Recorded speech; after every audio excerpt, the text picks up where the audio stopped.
ఆకాశం తెరవబడింది. పరిశుద్ధాత్మ పావురం వల్ల దిగి రావడం ప్రారంభించాడు. వెంటనే పరలోకం నుంచి ఒక శబ్దం వినబడుతుంది. ఏంటో చెప్పనా? ఈయన నా ప్రియ కుమారుడు. గట్టిగా చప్పలు కొట్టడు దేవుని స్తోత్రం. ఒక శబ్దం ఆకాశం నుండి వస్తుంది. సంగమా, ఒక మాట చెప్పనా? నిన్ను ఊర్చిన శబ్దం నీ ఇంట్లో నుంచో నీ పక్క నుంచో కాదు, మొదటిగా దేవుని దగ్గర నుంచి రావాలి. ఆమేనండి. హల్లెలూయా. ఒకవేళ ఇంకోలాగా చెప్తున్నాను వినండి. ఒకవేళ నిన్ను కూర్చున్న శబ్దం నీ ఇంటి వాళ్ళు, నీ వీధి వాళ్ళు, నీ ఇంట్లో వాళ్ళు చెప్పారా, అయితే దేవుని చేత అది ముద్రించబడాలి. ఆమేనండి. అది దేవుని చేత కన్ఫామ్ అవ్వాలి. ఆమేనని చెప్పండి. నీ సాక్ష్యము దేవుని చేత ఓకే అవ్వాలి. ఈయన నా ప్రియ కుమారుడు ఎప్పుడు అన్నాడు? 30 సంవత్సరాలు అనలే. ఏ రోజైతే ఆయన సమస్తాన్ని నీతిని నెరవేర్చడానికి 30 సంవత్సరాలు సిద్ధపడి నీతిని నెరవేర్చి దేవుని మహిమ కోసం ఎప్పుడైతే నిలబడ్డాడో అంటున్నాడు, ఈయన నా ప్రియ కుమారుడు. నేను చాలా ఆనందిస్తున్నాను, నేను చాలా సంతోషిస్తున్నాను. నాకు ప్రశ్న ఏంటో చెప్పనా? నిన్ను బట్టి దేవుడు ఈ మాట పలకగలడా? నిన్ను చూచి దేవుడు ఈ మాట పలకగలడా? నీ ప్రవర్తన చూచి, నీ నడకను చూచి దేవుడి మాట పలకగలడా? దేవుడు ప్రక్కన పెట్టండి, నీ దైవజనుడు అన్న చెప్పగలడా? దైవజనుడు పక్కన పెట్టండి, నీ భార్య, నీ భర్త, నీ తల్లిదండ్రులు, నీ పిల్లలైనా నిన్ను గూర్చి ఒక మంచి సాక్ష్యం చెప్పగలరా? పోనీ వారిని కూడా పక్కన పెట్టండి, నీ ఇంటి పక్కన వాళ్ళు, నీ వీధి వాళ్ళు, నీ ఊర్లో వాళ్ళు నీ గురించి ఆ సాక్ష్యం చెప్పగలరా? నేను అడుగుతున్న ఒక ప్రశ్న ఏంటంటే, నీ ఇంటిలో నీ సాక్ష్యం ఏంటి? నీ వీధిలో నీ సాక్ష్యం ఏంటి? నీ ప్రాంతంలో నీ సాక్ష్యం ఏంటి? నీ దైవజనుల దగ్గర నీ సాక్ష్యం ఏంటి? నీ మందిరంలో నీ సాక్ష్యం ఏంటి? నీ దేవుడి దగ్గర నీ సాక్ష్యం ఏంటి?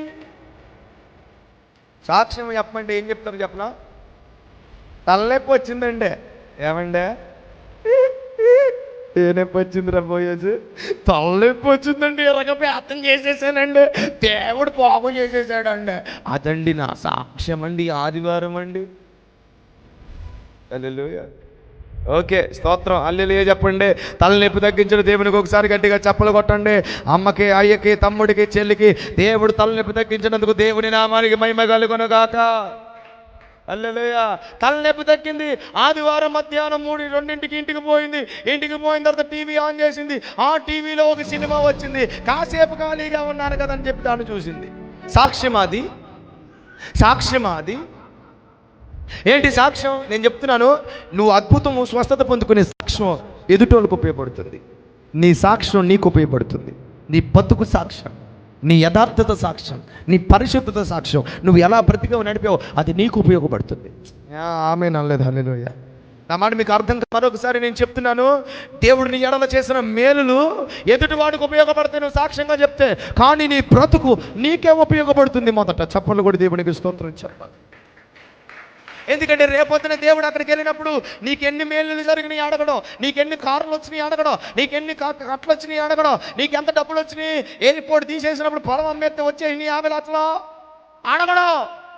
ఏమడుగుతాడు? ఎంత పవిత్రంగా ఉన్నావురా, ఎరా ఆ అమ్మాయి వెనకాల చూడకుండా ఉన్నావా, ఆ అబ్బాయి వెనకాల పడుకుండా ఉన్నావా, చాటింగ్ చేయకుండా ఉన్నావా, పరిశుద్ధంగా ఉన్నావా, ప్రవర్తన బాగా ఉందా, క్రమంలో ఉన్నావా, నమ్మకంగా ఉన్నావా, నాయకత్వానికి లోబడ్డావా అడుగుతాడు దేవుడు. ఎన్ని ఇళ్ళు వచ్చినాయి, ఎన్ని పొలాలు వచ్చినాయి, డాక్టర్ రుణం ఎగిరిపోయిందా, డాక్టర్ రుణమాఫీ జరిగిందా? జరిగిందండి. సూపరు. అదేమి చెల్లదు అక్కడ. హల్లెలూయా అన్నారా? స్తోత్రం చెప్పండి. నేను మరొకసారి చెప్తున్నా, మీకు అర్థమైంది లేదు, అర్థమైతే ఆమేన్ అనండి, అర్థం కాకపోతే మళ్ళీ చెప్తా. ఇది 10 సార్లు చెప్తా. నీకు జరిగిన మేలుల యొక్క సాక్ష్యం ఎదుటి వానికి ఉపయోగపడుతుంది. నీ బతుకు నీకే ఉపయోగపడుతుంది. నీకు బతుకు లేదనుకో, నీకు బ్రతుకు సాక్ష్యం లేదనుకో, నీకు ఎన్ని మేలులు జరిగిన సాక్ష్యం ఉన్నా, చచ్చిపోయి నువ్వు తిరిగి లేచో అయితే ప్రాబ్లంగా ఉంది. మళ్ళీ చచ్చిన స్థితిలోనే ఉన్నావు ఆత్మీయతలో. కుళ్ళిపోయిన శరీరం బాగు చేశాడు అయితే పనే ఉంది, మళ్ళా శరీరం కొల్లబెట్టుకుంటున్నావు అపవిత్రతతో. ఏమండి, పోయిన కళ్ళు దేవుడు తిరిగిచ్చాడు, వచ్చిన తర్వాత నువ్వు చూసేయని అర్థమైనయేగా. నీ మైండ్ బాగు చేశాడు, ఆలోచించేవాడిని చెడు ఆలోచన లేదా. నీకు ఆరోగ్యం ఇచ్చాడు, ఉన్న ఆరోగ్యాన్ని అంతా లోకానికేగా నువ్వు వాడేది, పరలోకంలో నీకేది ప్రతిఫలము? ఒక ప్రశ్న వేసుకోండి, ప్రశ్న వేసుకోండి. ఇంతకే నన్ను గూర్చి మా ఆయన ఏం చెప్తాడో, మా ఆవిడ ఏం చెప్పుద్దో, నా పిల్లలు ఏం చెప్తారో, ఏం చెప్తారు? మా నాన్నండి మందిరానికి మొదట వెళ్తాడండి, మా అమ్మ అండి చీపురు కట్ట పట్టుకుంటే ఉంటుందండి చర్చ్ అంతా ఎంత నీట్గా ఉడుతుందోనండి. కానండి ఇంటికి వెళ్ళిన తర్వాత అదే మా అమ్మ చీపురు కట్ట తిరగేస్తుందండి అప్పుడప్పుడు మా నాన్నకి వ్యతిరేకంగా అన్నాడు అంట ఒకటి. ఏం సాక్ష్యం? ఒకసారి అక్కకు ఒకసారి చప్పలు కొట్టండి, కట్టినా పర్లేదు. అర్థమవుతుంది అన్నమాట. భర్తను అడిగామనుకో, ఏమయ్యా నీ భార్య గురించి 4 మాటలు చెప్పంటే, పాస్టర్ గారు ఉన్న మాట చెప్పనా లేని మాట చెప్పనా అన్నాడు ఒక ఆయన. ఏ మాట మాట్లాడండి, చెప్పండి, ఉన్న మాట చెప్పనా, నిజం చెప్పనా, అబద్ధం చెప్పనా అన్నాడు. ఏమయ్యా నిజం ఒకటి అబద్ధం ఒకటి ఉందా? ఉందండి బాబు. ఒక అబద్ధం చెప్పన్నా ఒకసారి. అబద్ధం చెప్పండి, మా ఆవిడ దేవత అండి అన్నాడు. ఏమన్నాడు? మా ఆవిడ దేవత. అసలు మా ఆవిడ ఆడిది మరొకటి ఉండదండి, మా ఆవిడ ఎంత సూపరో కేకో తురుమండి అన్నాడు. హల్లెలూయా. మరి నిజం చెప్పన్నా, నీ దండం పెడతానండి, ఎందుకు చేసుకున్నానని రోజు తలగొట్టుకొని చచ్చిపోతుందండి అన్నాడు.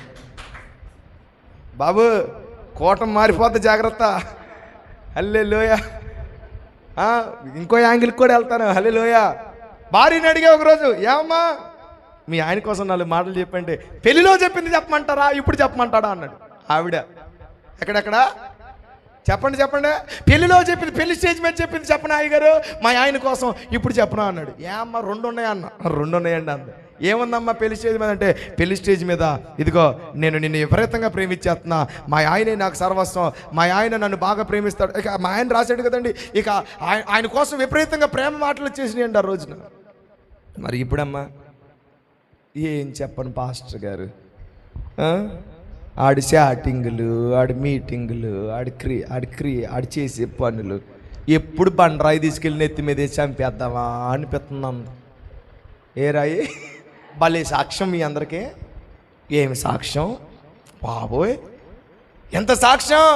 సేవకొచ్చింది పిల్ల, సేవకొచ్చాడు కొడుకు, అబ్బో దేవుడు దేవుడు దేవుడు చదువురాని గిద్యోని దేవుడు పిరికోడిని ఎన్నుకున్నాడు. ఆ పిరికోడు రోజు పోరంబోకు పనులే చేసేది. వాట్ ఈస్ టెస్టిమనీ అనరేంట్రా, సూపర్ టెస్టిమనీ. ఏం టెస్టిమనీ?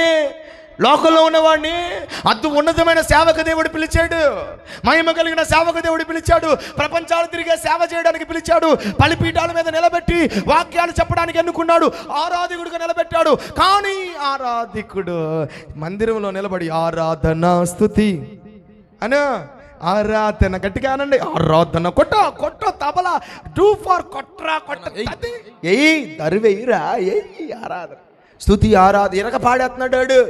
కానీ మీరు నమ్మండి, ఆడి పాట అంతా అయిపోయిన తర్వాత ఇంటికి వెళ్ళిన తర్వాత రాత్రి 11ంటికి స్తుతి కీర్తనగా మెసేజ్ పెడుతున్నాడు. ఎవర్రా అనండి. 24 ఇక్కడేమో 24 ఈయన కొట్టమన్నాడు, ఆడేమో ఫోన్లో కొట్టుకుంటున్నాడు 24. ఎక్కడికి పోతావు నువ్వు? ఓ ఆరాధికుడా ఎక్కడికి పోతావు? ఖచ్చితంగా ఆ లూసిఫర్ గడి బ్యాచే నువ్వు. ఆ మందిరంలో ఆరాధన చేసి మందిరం బయటికి వెళ్ళిపోయి చాటింగ్లు మీటింగ్లా కొంతమంది ఉంటారండి, ఆడవాళ్ళతో తప్ప మగవాళ్ళతో మాట్లాడరేళ్ళు. మందమ్మారు మనసు వచ్చినగా అసలు అన్న సౌండ్ సిస్టమ్ అన్న, మైక్ అన్న, మ్యూజిక్ అన్న అసలు ఉంటే నేను ఎరగదీస్తానని అన్నాడు ఒకడు. నేను యారు ఎన్ని ఉంటే కానీ లేకపోతే ఎరగదీవా నువ్వు? తీయలేనన్నా, నేను ఎరగదీస్తానని ఎరగదీసాడు. తీసిన తర్వాత ఏం చేస్తాను? తర్వాత తెలిసిన విషయం ఏంటంటే ఆడికి 2 మెయింటైన్ చేస్తున్నాడు అంటాడు. నాకు అర్థం కాదు, అర్జెంటుగా ఆడిని తోసేయొద్దు నరకంలోకి. ఆరాధన ఏంటి సాక్ష్యం? మంచి ఆరాధికుడు, పాంప్లెట్లో స్తుతి ఆరాధన పలానా వ్యక్తి, గాస్పెల్ సింగర్, తెంగారి మంచి వ్యక్తి, ముఖ్య ప్రసంగికుడు. అవును, ముఖ్య ప్రసంగికుడు. రేపొద్దున ముఖ్య సమాచారంలో, ముఖ్య వర్తమానంలో, టీవీ 9లో బ్రేకింగ్ న్యూస్ నీదే అవుద్ది సాక్ష్యం లేకపోతే. స్తోత్రం చెప్పండి.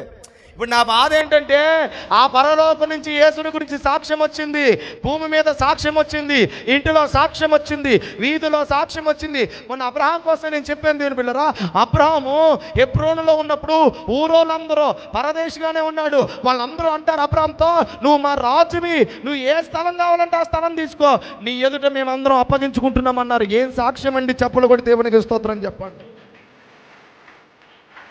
హల్లెలూయా. కాబట్టి ఇందు మూలంగా నేను చెప్పేది ఏంటంటే, నీ సాక్ష్యం ఏది? ఈ సాక్ష్యం వేరే. What is your testimony?